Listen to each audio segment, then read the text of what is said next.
আসসালামু আলাইকুম বন্ধুরা। গরুর কালা ভুনা আমরা অনেক খেয়েছি, কিন্তু গরুর কালা ঝুরা এটা কি আমরা কখনো কেউ খেয়েছি?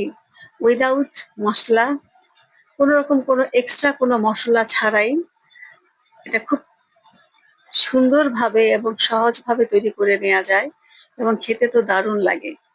রোজ আমরা যখন বাসায় গরুর মাংস রান্না করি, সবসময় তো গরুর মাংস পুরোপুরি শেষ হয়ে যায় না, কিছুটা থেকে যায়।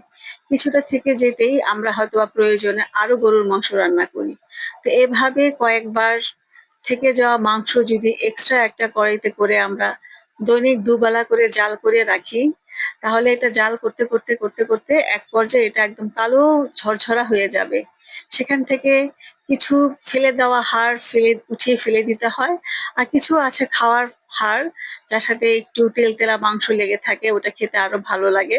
তো এভাবে করে যদি আমরা একটু বেশি করে পেঁয়াজের মধ্যে এই ঝুরা মাংসটা সুন্দর করে আরো একটু ঝরঝরা করে নিই, তাহলে কিন্তু খেতে দারুণ লাগে গরম ভাতের সাথে।